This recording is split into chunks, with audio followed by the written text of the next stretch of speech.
आदाब, मुंसिफ टीवी में आपका इस्तकबाल है। मुंसिफ बिहार की खबरों के साथ मैं हूं माहिरा गौहर। देखिएगा तमाम बड़ी खबरें। आगाज करेंगे हेडलाइंस के साथ। सुर्खियों को पेश करने में ताउन किया है डॉक्टर ऑर्थो ऑयल के साथ साथ डॉक्टर ऑर्थो कैप्सूल्स साथ लेना ना भूलें। राबड़ी देवी से सदन में भिड़े नीतीश कुमार। आरजेडी विधायकों ने कहा बिहार में चल रहा है महाजंगल राज।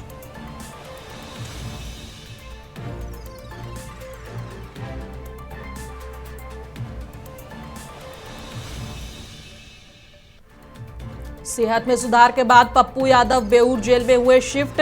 आज हाईकोर्ट में होनी थी सुनवाई।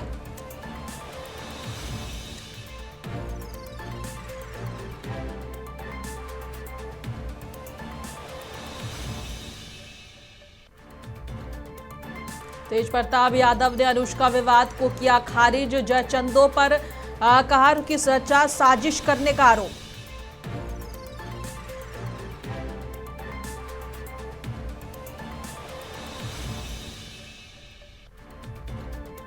असम बीजेपी के मुसलमानों पर निशाना और वाले वीडियो पर बवाल। मनोज झा ने पीएम मोदी से जवाब मांगा।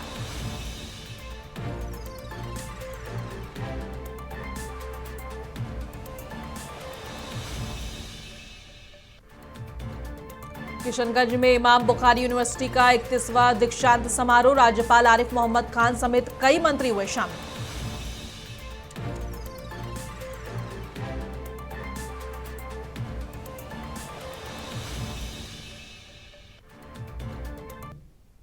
और आगाज करेंगे बिहार की बड़ी और अहम खबरों के साथ। बता दें कि बिहार विधानमंडल में आज विपक्ष के नेताओं ने जमकर हंगामा किया। विधानसभा के बाहर कांग्रेस विधायकों ने पप्पू यादव की गिरफ्तारी पर जमकर हंगामा किया। वहीं विधान परिषद में नेता प्रतिपक्ष राबड़ी देवी पर सीएम नीतीश कुमार भड़क गए और विधान परिषद में सीएम नीतीश कुमार और राबड़ी देवी के बीच तीखी बहस देखने को मिली। इसी बीच नीतीश कुमार ने बार बार दोहराया कि बिहार में जो भी विकास हुआ है वो नीतीश सरकार की देन है और लालू राज में बिहार में कोई भी विकास नहीं हुआ। इसके जो वो हट गए कुछ दिन के बाद तहसी को बना दिया। ये लोग कोई काम चीज है। ये लोग आई 3 को बोल रही है। सुनो, तुम बोल रहे थे तो कुछ काम किया है? आज तक वो लोग किसी महिला को बढ़ाया है और आज तक कभी कोई काम किया है? इन लोगों ने कोई काम नहीं किया है और हम लोगों की सरकार के द्वारा सारा का सारा काम किया जा रहा है। जब मुख्यमंत्री बोल रहे हैं, गड़बड़ करता है आप लोग बैठिए, अपनी जगह पर जाइए। और एक एक तरह से बिहार कितना आगे हो रहा है और केंद्र सरकार का सहयोग है और इसके चलते बिहार बहुत आगे बढ़ रहा है। आप लोग तो आज तक कोई काम ही नहीं किए तो यहाँ पर आके क्या खड़ा हो रहा है? इन सब लोगों पर तो एक्शन लेना चाहिए। ये कोई तरीका है कि ऐसे ही करना है? इसका क्या है? अब है अरे इस सबको कुछ आता था, कोई काम किए है? प्रभारी कोई काम नहीं हुआ है। प्रभारी मंत्री 15 साल तक कुछ नहीं काम किया। बिहार नगर पालिका विधि सेवा नियमावली 2026 और बिहार नगर पालिका योजना सेवा नियमावली 2000। पप्पू यादव के सेहत में सुधार होने के बाद रविवार को बेऊर जेल में उन्हें शिफ्ट कर दिया गया है और पीएमसीएच के मुताबिक पूर्णिया सांसद के स्वास्थ्य की जांच के बाद उन्हें पुलिस को सौंप दिया गया है। और पप्पू यादव की जमानत याचिका पर हाई कोर्ट में आज सुनवाई होनी थी और बता दें कि पूर्णिया के निर्दलीय सांसद पप्पू यादव को शुक्रवार देर रात उनके पटना के मंदिर स्थित घर से हाई वोल्टेज ड्रामे के बीच गिरफ्तार किया गया। बताया गया कि यह कार्रवाई 31 साल पुराने केस में की गई है। केस में पप्पू यादव बार बार गैर मौजूद रहे। इस वजह से अदालत की ओर से जारी संपत्ति अटैचमेंट वारंट के बाद पुलिस ने यह कार्रवाई की है। पुलिस उन्हें गिरफ्तार कर और IGIMS लेकर गई थी और उसके अगले दिन उन्हें पीएमसीएच में शिफ्ट किया गया था।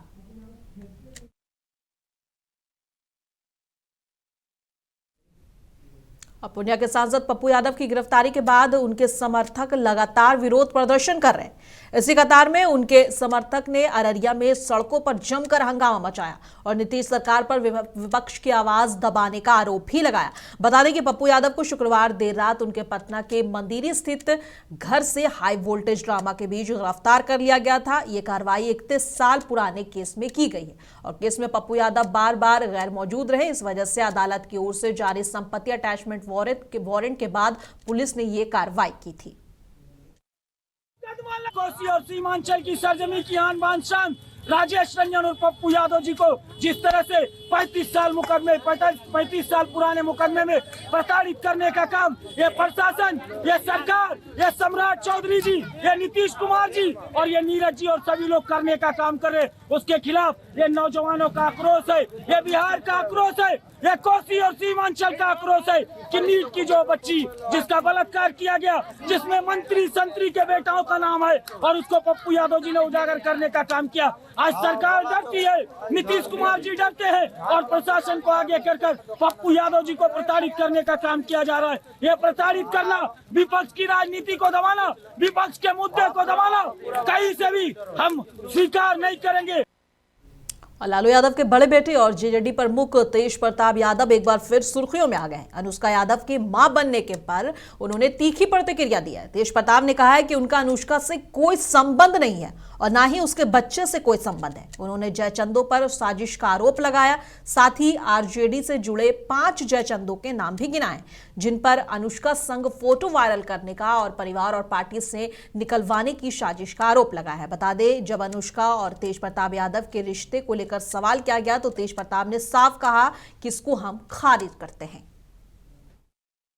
हमारे बारे में कुछ ना कुछ जयचंदों द्वारा, और ये जयचंद कौन है पहले भी सस्पेंस बना हुआ था और आज मैं पर्दाफाश करने जा रहा हूँ कि जयचंद नंबर 1 कौन है।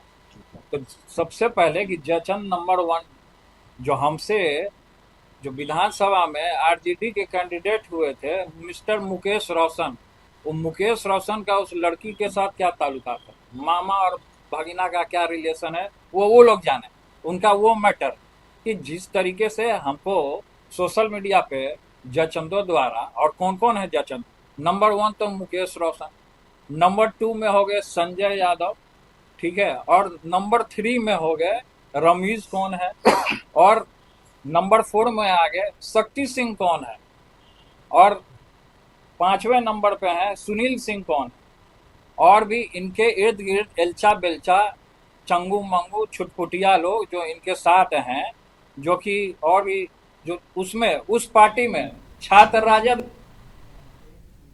असम बीजेपी के आधिकारिक सोशल मीडिया अकाउंट पर हाल ही में साझा किए गए एक वीडियो में मुख्यमंत्री हिमंता बिश्वा शर्मा को खास रूप से मुसलमानों पर बेहद करीब से गोली चलाते हुए दिखाया गया था, जिसके बाद से देश भर में राजनीतिक प्रतिक्रिया तेज हो गई। बीजेपी पर हिंसा भड़काने के आरोप लगे, जिसके चलते बढ़ते आक्रोश के बीच वीडियो को हटाना पड़ा। लेकिन इसको लेकर विपक्ष लगातार सवाल पूछ रहा है और इसी कड़ी में आरजेडी के राज्यसभा सांसद मनोज झा ने भी इसकी आलोचना करते हुए अपनी प्रतिक्रिया दी और पीएम मोदी से जवाब मांगा है।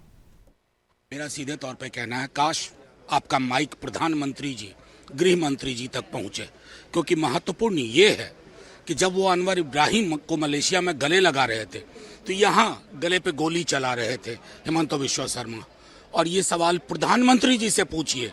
इस तरह के झूठे रेटोरिक से बात नहीं। और बिहार विधान परिषद में उस वक्त भारी हंगामा देखने को मिला जब महिला सुरक्षा के मुद्दे पर महागठबंधन ने सरकार को घेर लिया और सदन के अंदर और बाहर जोरदार नारेबाजी हुई और पूर्व मुख्यमंत्री राबड़ी देवी ने राज्य में बढ़ते दुष्कर्म की घटनाओं को लेकर नीतीश सरकार पर तीखा हमला बोला। राबड़ी देवी ने कहा कि बिहार में बच्चियां और महिलाएं सुरक्षित नहीं है और सरकार मूकदर्शक बनी हुई है। उन्होंने कानून व्यवस्था को पूरी तरह फेल बताते हुए मुख्यमंत्री से इस्तीफे की मांग की और हंगामे के चलते सदन की कार्यवाही स्थगित करनी पड़ी। विपक्ष ने साफ कहा है कि जब तक महिला सुरक्षा पर ठोस कदम नहीं उठते विरोध जारी रहेगा। आखिर क्या हुआ, नीट छात्रा का क्या हुआ, खगड़िया वाला क्या हुआ, और अभी तक एक ही अपराधी का गिरफ्तारी हुई। आखिर ये इस तरह की घटना रोज रोज क्यों हो रही है? तो सवाल ये है कि महामहिम राष्ट्रपति जी ने जो कहा है उस आधार पे बिहार के मुख्यमंत्री को इस्तीफा देना चाहिए कि नहीं देना चाहिए? अभी सदन में क्या हुआ? और सदन में उन्होंने जवाब नहीं दिया, और जवाब नहीं दिया और इधर उधर की बात बोलते रहे। उससे भी बड़ी दुर्भाग्यपूर्ण बात यह है कि माननीय मुख्यमंत्री जो सदन के नेता होते हैं, जब वो बोल रहे थे तो उनके माइक को किसके इशारे पर बंद किया गया? किसके इशारे पर मुख्यमंत्री के माइक को बंद किया गया? ये सबसे बड़ा सवाल है। ठीक है, दोनों माइक बंद था। ठीक है, तो मुख्यमंत्री खड़े हुए बोलने के लिए हमारी मांग थी कि मुख्यमंत्री इस पर जवाब दे। मुख्यमंत्री इधर उधर की बात बोलते रहे सदन में मुख्यमंत्री वही तो बिल्कुल किसके इशारे पर, किसने इशारा दिया कि उनके माइक को बंद किया गया? जेडीयू प्रवक्ता नीरज कुमार ने पप्पू यादव की गिरफ्तारी पर अपनी प्रतिक्रिया दी है। बता दें कि पूर्णिया से निर्दलीय सांसद पप्पू यादव को शुक्रवार देर रात उनके पटना के मंदिरी स्थित घर से हाई वोल्टेज ड्रामा के बीच गिरफ्तार कर लिया गया था। बताया गया कि यह कार्रवाई 31 साल पुराने केस में की गई है। अब जेडीयू के प्रवक्ता जो है उन्होंने इसको लेकर अपनी प्रतिक्रिया दी है। क्या कुछ कह रहे एक बार सुनिए। नीट के मामले के चलते गिरफ्तार किया गया। गिरफ्तार तो आपको लालू जी के समय का मुकदमा है, 1995 का मुकदमा है, तो फंसाने का अधिकार किसको था? अगर राजनीतिक कारण बता रहे हैं तो लालू जी ने आपको फंसा दिया। आप डेट पर जाइएगा नहीं, वारंट को आप देखिएगा नहीं, कुर्की जब्ती को तामील करिएगा नहीं, तो पुलिस तो आपको ऐसे भी, आप पब्लिक सर्वेंट है, आपकी विहित जिम्मेवारी बनती है। नहीं नीरज, और जब डेट पर आप पहुंच जाइएगा तब क्यों आपको गिरफ्तार कर लेगा? डेट फाइलिंग कर रहे थे पप्पू यादव जी नहीं, 8 महीने अभी उन्होंने बोला है। अभी आपके सहयोगी ने बोला है कि 8 महीना 8 महीने से। अरे भाई, इसकी प्रक्रिया है ना, वारंट होने के बाद कुर्की होता है, इश्तेहार होता है, उसकी प्रक्रिया है ना। और वो तो खुद कह रहे हैं कि हम इसी काम के लिए आए हैं। अच्छा बताइए, पप्पू यादव का सिग्नेचर देखे हैं कहीं आप? जो स्मार पत्र जहानाबाद में न्याय मार्च में सिग्नेचर देखे हैं? हम स्मार पत्र मेरे पास है। चढ़ जा बेटा सूली पर, भला करेगा राम। बिहार विधानसभा में बांकीपुर सीट का प्रतिनिधित्व करने वाले बीजेपी के राष्ट्रीय अध्यक्ष नितिन नवीन इस हफ्ते सदन के बजट सत्र में भाग लेंगे और बीजेपी अध्यक्ष चुने जाने के बाद नवीन मंगलवार को पहली बार बिहार विधानसभा सत्र में भाग लेंगे। बता दें कि बीजेपी के राष्ट्रीय मीडिया प्रभारी संजय मायूख ने बताया है कि बीजेपी के राष्ट्रीय अध्यक्ष नितिन नवीन सोमवार को 2 दिवसीय बिहार दौरे पर रवाना पहुंच चुके हैं और इस दौरान वो कुछ सार्वजनिक कार्यक्रम में भाग लेंगे और पटना स्थित पार्टी कार्यालय में एक संगठनात्मक बैठक भी करेंगे। वहीं सोमवार शाम को नवीन पटना स्थित पार्टी कार्यालय में बिहार बीजेपी विधायक दल के नेता और सदस्यों से मुलाकात करेंगे।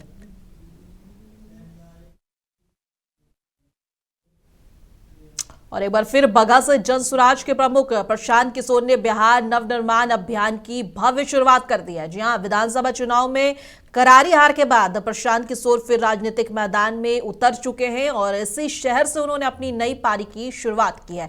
बगहा के आईबी गेस्ट हाउस में हुए कार्यकर्ता सम्मेलन में उन्होंने बिहार की डबल इंजन सरकार पर जमकर हमला बोला और पीके ने कहा है कि शिक्षा और नौकरी की बात करने के बजाय सरकार ने 10,000 रुपए देकर जनता का विश्वास जीतने की कोशिश की। उन्होंने संकेत दिया है कि अब महिलाओं को 2-2 लाख रुपए मिलने का इंतजार है। मौके पर सैकड़ों कार्यकर्ता, प्रदेश अध्यक्ष मनोज भारती और एमएलसी अफाक अहमद और अन्य नेता मौजूद रहे।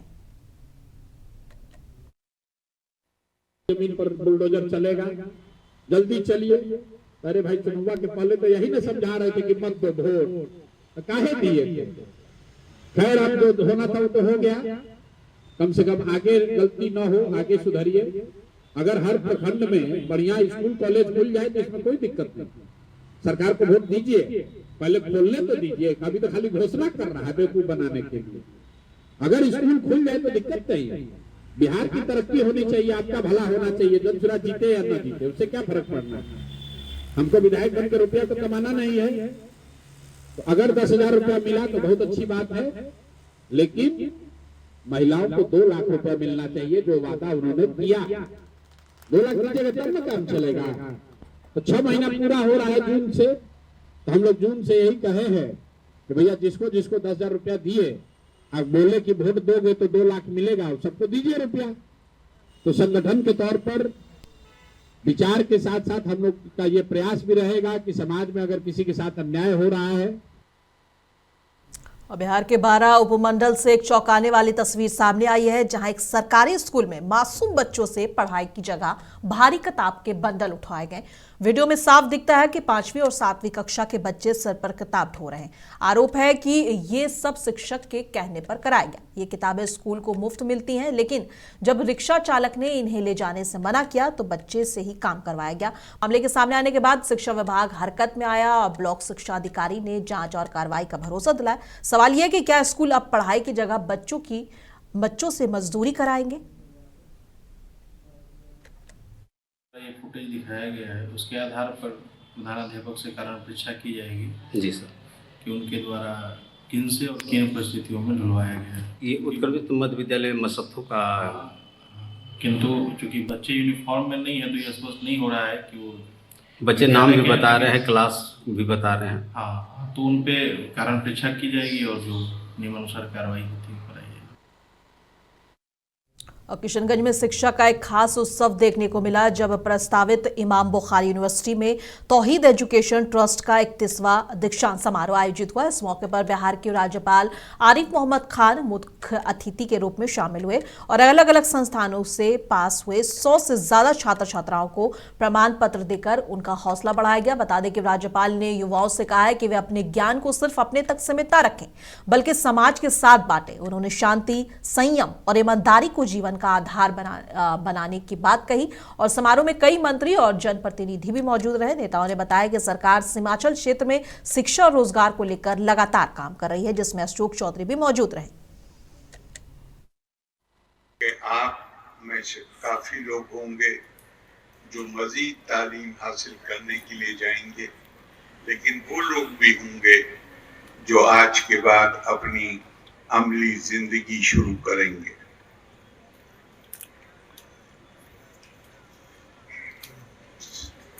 जो बात मैं आपसे कहना चाहता हूं वो ये है कि खुदा की मखलूक, अंग्रेजी में स्पीशीज कहते हैं, हशरातुल अर्द हैं, जानवर हैं, पेड़ पौधे हैं, इंसान हैं, हजारों किस्में, लेकिन इंसान अकेला है जिसको कुदरत ने अकल दी है, शऊर दिया है, सोचने समझने की ताकत दी है। और किशनगंज जिले से एक बेहद चौंकाने वाली तस्वीर सामने आई है। विकास के नाम पर करोड़ों खर्च हुए, लेकिन हकीकत डराने वाली है। पोठिया प्रखंड के भोटा थाना पंचायत में बना नया पंचायत सरकार भवन महज 12 दिन में ही जर्जर होने लगा। 26 जनवरी को उद्घाटन हुआ और अब छत का प्लास्टर गिर रहा है, दीवारों की में दरारें पड़ गई हैं। यही नहीं, भवन के बाहर बांस और तख्ते के सहारे लटका स्मार्ट मीटर, खुले नंगे तार और किसी भी वक्त बड़ा हादसा हो सकता है। और बता दें कि ग्रामीणों का आरोप है कि घटिया सामग्री का निर्माण हुआ है और जान से खिलवाड़ किया जा रहा है। मामले पर जिलाधिकारी ने जांच का आदेश दिया है। सवाल यही है कि क्या दोषियों पर कार्रवाई होगी या फिर मामला फाइलों में ही दबकर रह जाएगा। सरकारी ये भवन है, ये बनना चाहिए, मजबूत बनना चाहिए, लेकिन मजबूत ना बना के ये ठेकेदार जो है 2 नंबर काम करके चला गया है, उचित काम नहीं किया है। हो सकता है पब्लिक का आना जाना है, कभी छत गिर सकता है और पब्लिक मर भी सकता है उसमें। तो ठेकेदार उचित काम नहीं किया है, 2 नंबर काम करके चला गया है।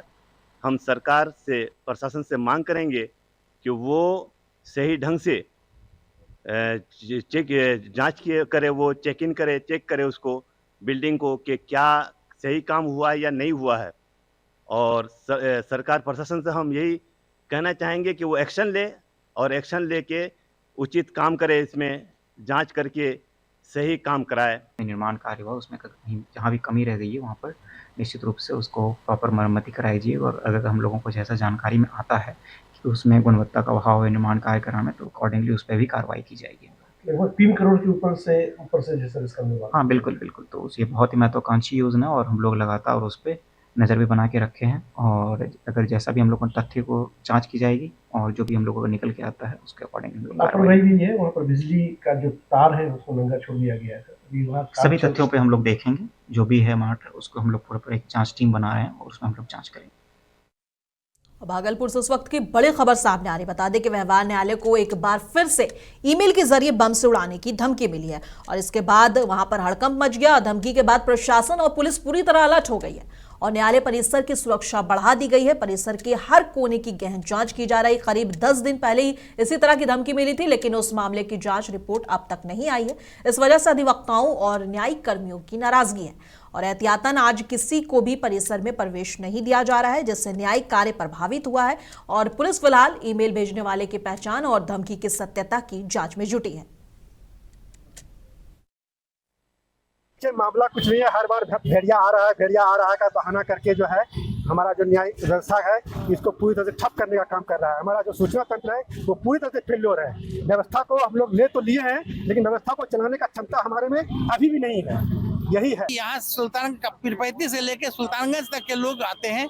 25,000 से 50,000 तक लोग रोज आते हैं, लेकिन इस हालत में हमारे लोग जितने भी क्लाइंट हैं निराश होकर लौट जाते हैं। उनका पैसा एक्सपेंस होता है, उनका टाइम चला जाता है, लेकिन इसके बाद भी वो लोग इस बात पर सहमत हैं कि सही से जांच पड़ताल हो, ऐसे करने वालों को दोषी हो। जिसके क्या कुछ अंदर कार्रवाई चल रही है, किस तरह की जांच? ये जहाँ जिसके अंदर में कार्रवाई चल रही है उन पदाधिकारी से आप पूछें कि क्या कार्रवाई चल रही है। मैं तो विधि संघ का हूँ, मेरे विधि में संघ में कोई कार्रवाई नहीं। हम लोग आज न्यायपालिका के जिला नवादा के जिला जज साहिबा का निधन हो गया था, उन्हीं से शोक संतप्त होकर हमारा विधि संघ आज काम करने से अपने को रोक लिया है।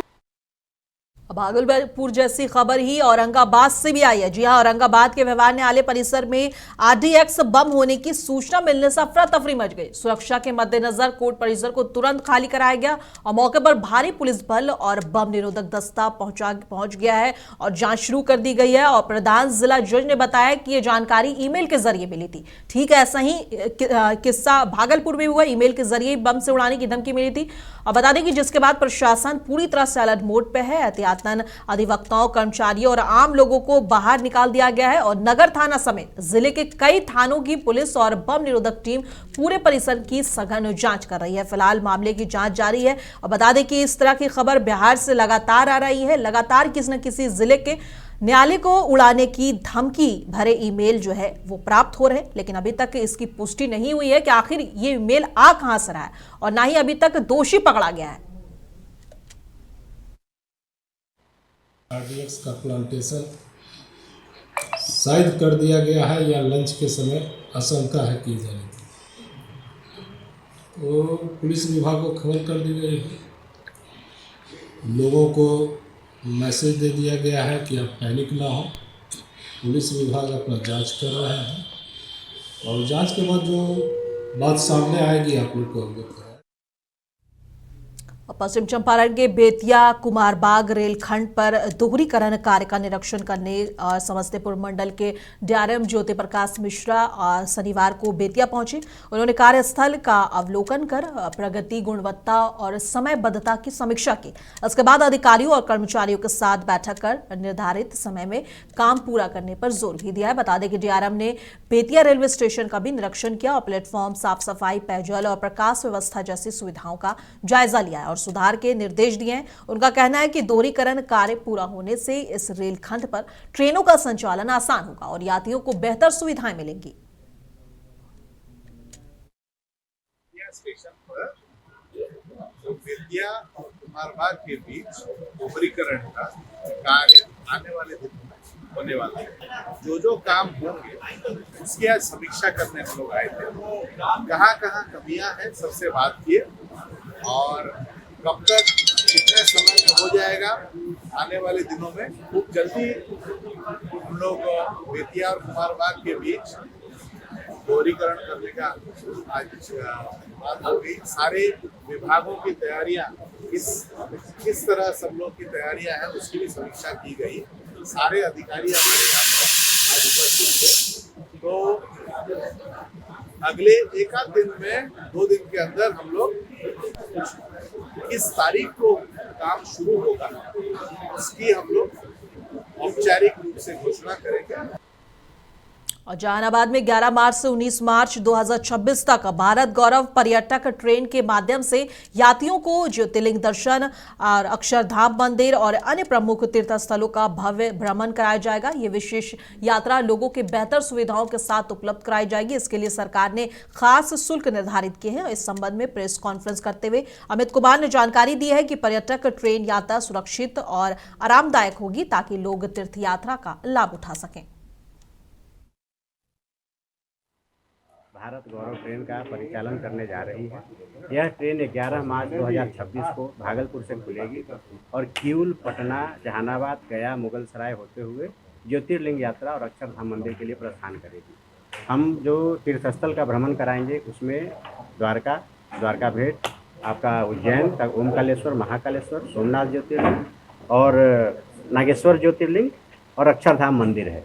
इसका जो किराया है ये 8 रात 9 दिन का किराया है, जिसका स्लीपर का 18,850 रुपये। फुलवारी शरीफ थाना क्षेत्र के उफरपुरा गांव में नौबतपुर के कुख्यात अपराधी सुनील यादव की हत्या के मामले में पुलिस ने मुख्य आरोपी को गिरफ्तार कर मामले का खुलासा कर लिया है। बता दें कि सिटी एसपी भानु प्रताप सिंह ने बताया कि आरोपी ने पूछताछ में हत्या स्वीकार कर ली है। पुलिस के मुताबिक हत्या के पीछे सालों पुराना जमीन विवाद और आपसी रंजिश थी। आरोपी ने कहा है कि सुनील यादव बार बार उसे और उसके परिवार को धमका रहा था और उस पर जानलेवा हमले भी कर चुका है। इससे सुरक्षा का गंभीर खतरा महसूस होने पर उसने सुनियोजित तरीके से पिस्टल से वारदात को अंजाम दिया। वारदात के बाद आरोपी फरार हो गया था, लेकिन तकनीकी जांच और सीसीटीवी फुटेज के आधार पर पुलिस ने उसे गिरफ्तार कर हत्या में प्रयुक्त पिस्टल और दूसरे सामान भी बरामद कर लिए।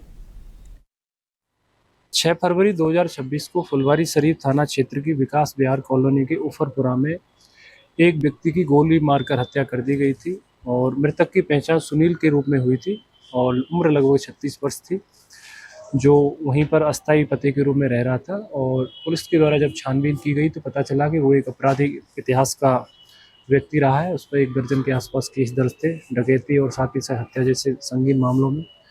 और पुलिस द्वारा एक एसआईटी का गठन एसडीपीओ फुलवारी शरीफ के नेतृत्व में किया गया था और साथ ही साथ उसमें टेक्निकल की टीम भी थी और टीम द्वारा 36 घंटे के अंतर्गत सफलतापूर्वक केस का उद्भेदन कर लिया गया है।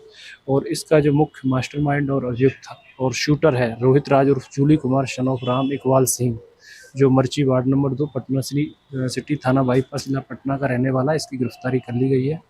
और सुनील को मारने के पीछे रोहित राज और जूली कुमार का जो मोटिव था वो ये था कि इसको लगता था कि अगर मैं इसको नहीं मारूंगा तो मुझे इसके द्वारा मार दिया जाएगा, क्योंकि इसका रोहित राज और जूली कुमार का ज़मीन को लेकर एक विवाद पूर्व से चला रहा था, जिसको लेकर बार बार पंचायती भी इन लोगों की स्तर से की गई।